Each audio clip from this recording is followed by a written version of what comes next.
Al senador Barbosa. Ayer el secretario general de la OCDE, José Ángel Gurría, señaló que los acuerdos logrados en el pacto van a permitir, que permiten impulsar las reformas estructurales, tendrán un gran detonante para el crecimiento económico del país. ¿Usted lo vislumbra de esta manera?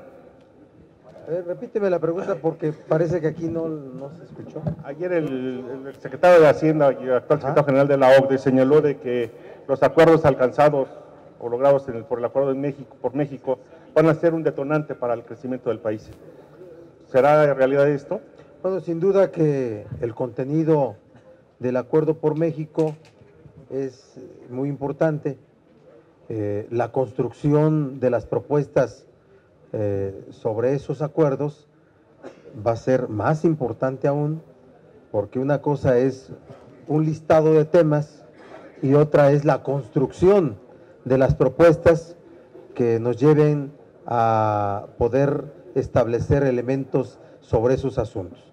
Y si llegare a tener una conclusión exitosa en la construcción de las propuestas, sin duda que va a impactar en el esquema del conjunto de la sociedad mexicana.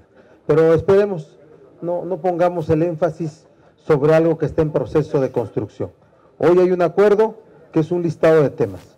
La construcción de esos acuerdos va a ser lo que tendría que provocar un nuevo escenario nacional y desde luego de beneficio para la sociedad. Sí, senador, yo quisiera insistirle, por favor, en el tema de la ley de víctimas, sobre todo porque pues no hay un presupuesto asignado. Entonces, ¿de dónde estarían ustedes esperando que el Ejecutivo pudiera sacar recursos? ¿Y qué tanto serían, si serían suficientes, dado que no se contempló una partida especial para esta ley? Gracias. La ley de víctimas, diría yo que la publicación de la misma es el desahogo de un compromiso de la sociedad y de los involucrados en estos asuntos que construyen una propuesta que es aprobada por el Congreso por unanimidad y que después el presidente anterior la mete a su bolsillo, rehace el veto de bolsillo y simplemente no la promulga y no la publica. Este nuevo gobierno la publica, pero inmediatamente la va a tener que reformar, ¿sí? La va a tener que reformar para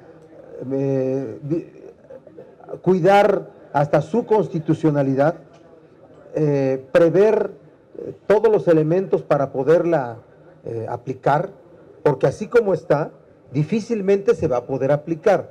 Y si no se aplica, sería un acto solamente de demagogia política de este gobierno que solo la publica a sabiendas de que no se aplicaría.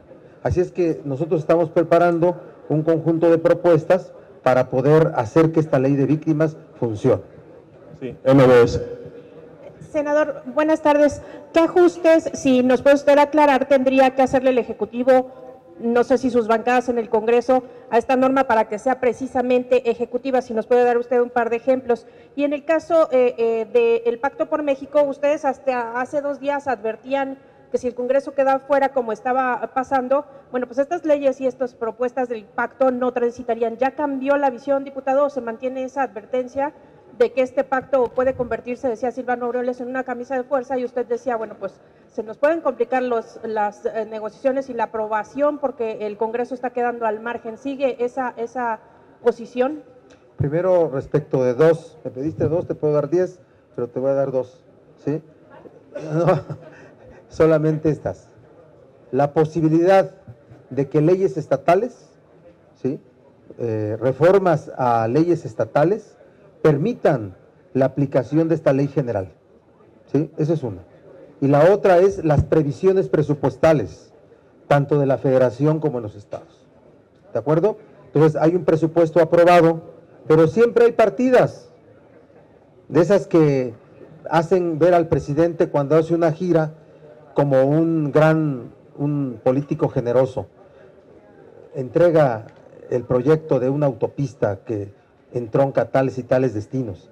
Se tienen que hacer una previsión presupuestal para poder de verdad hacer que esta ley de víctimas resuelva asuntos de quienes han sido víctimas del crimen organizado o de los delitos en general, que es otra de las cosas que hay que ajustar, para que no al rato estemos, diría yo, que reparando el daño de los familiares de los sicarios que han sido muertos con motivo de hechos de violencia, ¿verdad? Porque siguen siendo personas, son personas. Y el otro, el tema de la participación de las bancadas en la construcción de las propuestas. No pueden ser solo las dirigencias partidarias con el gobierno federal las que construyan las propuestas que se manden a las cámaras con etiqueta de pacto. Tienen que estar las bancadas para poder asegurar que su procesamiento sea ágil y adecuado. No se puede pedir a las cámaras que renuncien a su función constitucional de legislar. Cuando lleguen a las cámaras, diputados o senadores, se ejercerá el derecho constitucional de legislar con plenitud. Y no porque vengan etiquetadas con el pacto, simplemente vamos a estar obligados a ser simples maquiladores de esas propuestas. Ahora se nos quiere sancionar porque en el mismo día no aprobamos una reforma constitucional. Se recibe a las 12 del día, se cita a la comisión dictaminadora a las 4 de la tarde y a las 8 de la noche se quiere tener una votación en el pleno. Eso no es correcto. Entonces hay que ajustar. Yo creo que inclusive entre los partidos está en procesamiento el acomodo de la construcción de las propuestas o su participación en la construcción de las propuestas. No nos desdecimos de nada. Cerramos con Reforma. Muchas gracias. Senador, ¿qué tal? Buenos días. Sí, dos preguntas quisiera hacerle. Una es justamente también sobre el pacto. Hemos conocido, después de que ayer se presentó, que una de las reformas pues que se están esperando, que es la de telecomunicaciones, podría ver la luz hasta el 2018, y junto con estas otras importantes. Esto no es pues un poco engañar a la sociedad cuando es una de las reformas pues urgentes y por donde se le cuestionó al Ejecutivo Federal. Y la otra es, si ustedes como bancada y como partido tendrán una propuesta para pues aliviar este problema de las finanzas municipales que al parecer está ahogando pues a varios municipios. ¿Cuál sería la propuesta para arreglar y llegar a una solución del problema? De las razones por las cuales la izquierda debe apoyar el pacto son la reforma a medios y por tanto a telecomunicaciones y a la ley de radio y televisión. Y lo que han hecho es salpicar en este año de algunas propuestas a reforma a medios y algunas a telecomunicaciones, la banda ancha y todo lo que ustedes han reproducido en las notas de hoy. Así es que vamos a ver de qué calado son. La bancada del PRD en el Senado no tiene información de los contenidos aún. Debe de tenerlas, por eso debemos de involucrar a las bancadas en la construcción de las propuestas. Me dice la diputada Socorro Ceseña que ni la bancada en la Cámara de Diputados. Así es que nosotros no podemos opinar sobre el calado de esta reforma porque no hemos sido parte de la construcción de esas propuestas en reforma a medios en su conjunto, que son telecomunicaciones y ley de radio y televisión. Por lo que respecta al asunto de los déficits financieros en estados y municipios, lo primero es que se tienen que revisar las mismas para establecer cuando hubo abuso de servidores públicos sobre recursos de los estados y municipios, para establecer sanciones. Nosotros nunca vamos a estar en favor de borrar lo anterior en cuanto a responsabilidades. Tiene que haber una determinación de las responsabilidades en los gobiernos estatales y en los gobiernos municipales sobre las quiebras financieras que hay en muchos de ellos. Pero también tenemos que reconocer que es una realidad que hay que resolver. Es un asunto de que ya no es viable el tema de las finanzas en la mayoría de estados de la República, ni en municipios. Ya no es viable y hay que resolverlo como una realidad del Estado mexicano. ¿O qué el Estado solamente es la Federación? También son las entidades federativas y también son los municipios. Hay que resolverlo como una realidad existente, Por eso la ley de responsabilidad hacendaria para estados que fue postergada para el siguiente semestre no es una buena noticia. No un FOBAPROA a estados y municipios, no, de ninguna forma. Hay que establecer cuál es la capacidad de pago en cada estado y en cada municipio, pero hay que reconocer que la ley de coordinación fiscal ya no es una ley que está reflejando un esquema de finanzas sanas.